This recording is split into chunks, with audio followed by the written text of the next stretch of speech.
Getting started. बेटे जो आप बोल रहे हैं ना, अगर उसकी समझ है आपको सही तरह से, क्लियर थिंकिंग, जो आप बोल रहे हैं ना, अगर आपको उसकी समझ है तो आपकी स्पीच भी क्लियर हो जाएगी, राइट? फिर दूसरी बात यह है कि अगर थिंकिंग क्लियर है, you will not try to opt difficult words to make it understandable to somebody else. आप उसे आसान लफ्ज़ों में भी किसी को, और अगली बात मैंने आपको साथ में ये भी बता दी हुई है कि आपने मीडियम ऑफ लैंग्वेज कौन सा चूज करना है जिसमें आप बहुत कंफर्टेबल हैं, जिसमें आप बहुत। I been teacher for English schools all through my life, तो मैनी टाइम्स ऐसा होता है, मैंने उर्दू स्क्रिप्ट रिकॉर्ड करवाना होता है तो बीच में अंग्रेजी चल रही होती है, क्योंकि शायद मैं उसमें ज़्यादा कंफर्टेबल हो गया हूँ, राइट? और मैं जब उर्दू बोलता हूँ तो मुझे बड़ा मज़ा आता है उर्दू बोलने में। The choice of the words that I get in my speech in Urdu, right, वो भी बड़ी अच्छी होती है। तो I love to speak Urdu, लेकिन मुश्किल हो जाता है क्योंकि मेरा कंफर्ट लेवल जो है वो अंग्रेजी में ज़्यादा डेवलप हो चुका होगा, राइट? सो आपने भी अपना मीडियम वो सिलेक्ट करना है जिसमें आप बहुत ज़्यादा कंफर्टेबल हैं। कुछ बच्चों ने आज पूरा स्क्रिप्ट हाथ में पकड़ा हुआ था, कुछ बच्चों ने पॉइंट्स बनाए हुए थे। सो इट्स ऑलवेज गुड, क्योंकि जब आप स्टेज के ऊपर हैं and you want to keep the thoughts in alignment, it's always good to have the foot notes with you, the pointers with you, the headings with you, not the whole of the script, right? तो वो पूरा का पूरा script, हर heading के नीचे आपने क्या बोल रहे हैं उसकी रिहर्सल, वो जो मैंने बोला हुआ था कि प्रैक्टिस 100 टाइम्स, वो इसीलिए था, राइट जी? आगे बढ़ते हैं। Now when you have to organise your material, जो आपने बोलना है, तो उसके लिए आपने क्या क्या करना है? What can you do for better planning?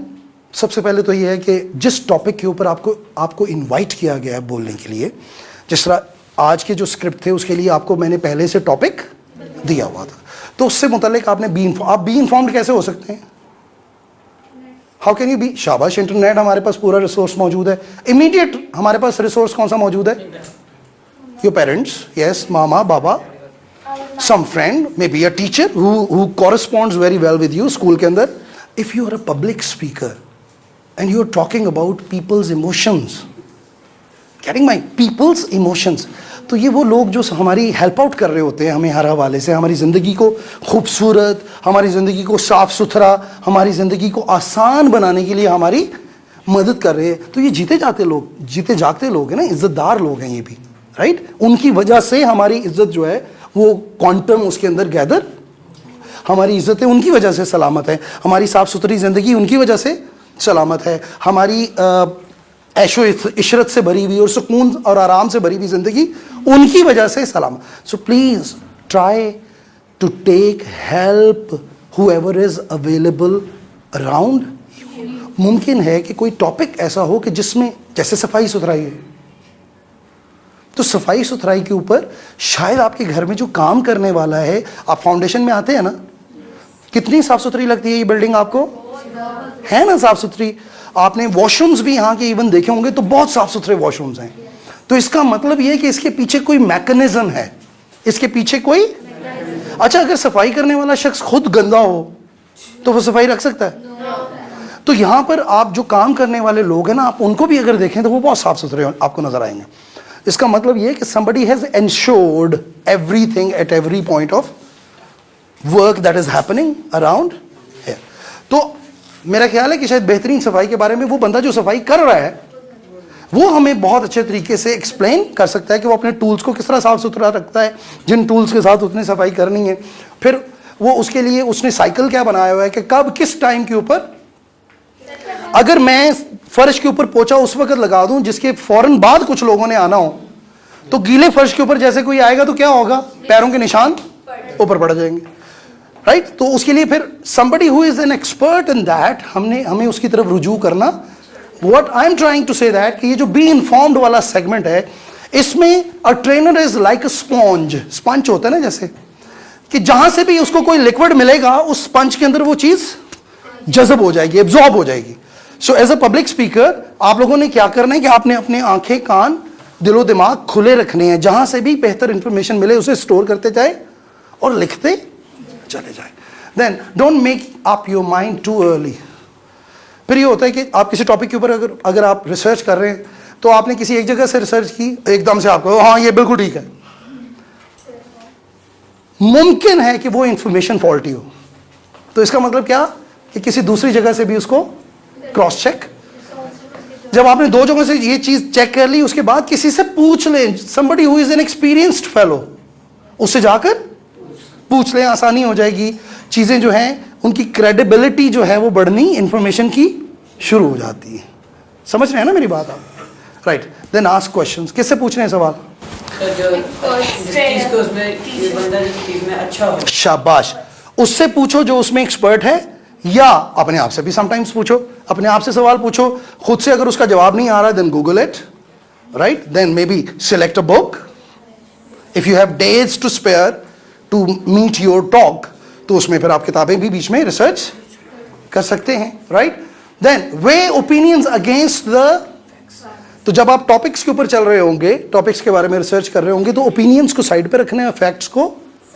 आपको ये पता है कि everybody is allowed to keep his or her own opinion, ठीक है? आप किसी भी शख्स से जाके वज़ीर आज़म, प्रेसिडेंट और दूसरे लोगों के से मुतल्लिक या किसी स्कॉलर से मुतल्लिक क्वेश्चन पूछो, तो हर बंदे की उसके बारे में अपनी अपनी ओपिनियन।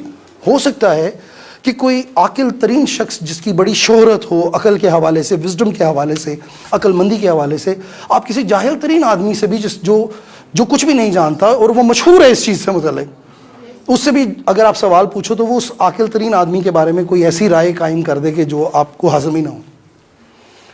तो हर बंदा अपनी ओपिनियन रखने में आज़ाद।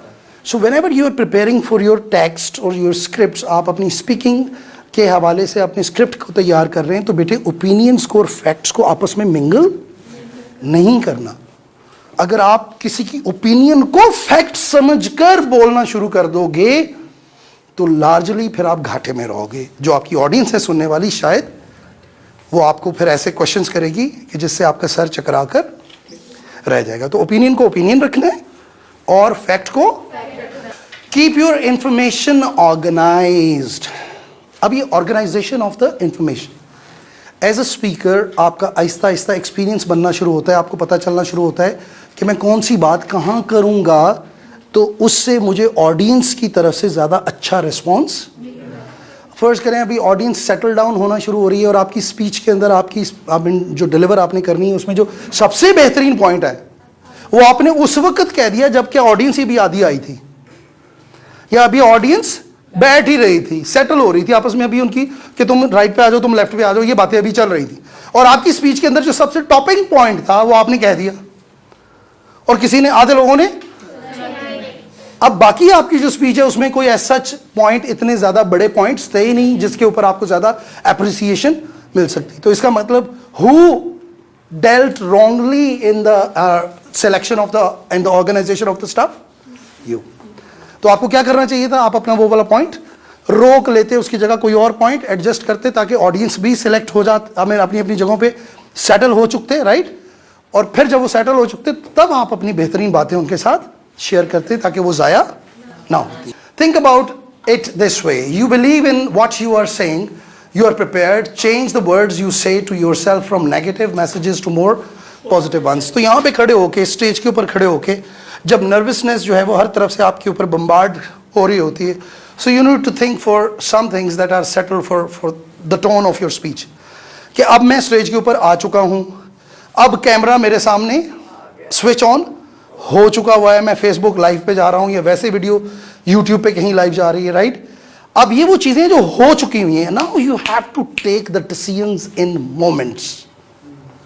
एक्चुअली में कामयाब स्पीकर में और एक नाकाम स्पीकर में यही फर्क होता है, जो मोमेंट्स के अंदर डिसीजन नहीं ले पा रहा होता। Here you have to decide now कि अगर यहां से मैं, I don't come in to control of my self, my thoughts and my feelings and my emotions, so इससे आगे जो 5 मिनट का, 10 मिनट का, 30 मिनट का सफर होगा वो नाकामी का सफर होगा otherwise. So I am there, already there. Now let's see what I have to deliver, right? और make your positive and the perfect effort that you possibly can. बाकी सारी चीजें, रिजल्ट्स जो है वो हम किसके ऊपर छोड़ते हैं?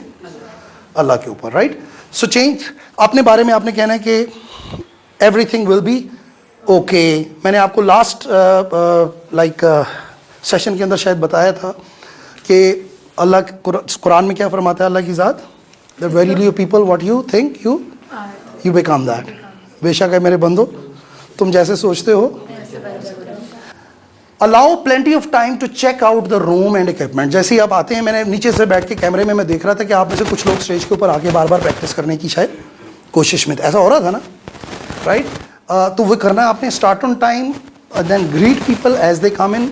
मैंने सबसे पहले आप से जो बाहर प्रैक्टिस करवाई है वो इसीलिए करवाई कि ऑडियंस का खौफ थोड़ा सा आपका दूर हो। So as a public speaker you have to try कि you go and meet people, उससे आप रिलैक्स होना शुरू होते हैं। ये मैं आपकी स्टार्ट की कहानी आपको बता रहा हूँ सारी, राइट?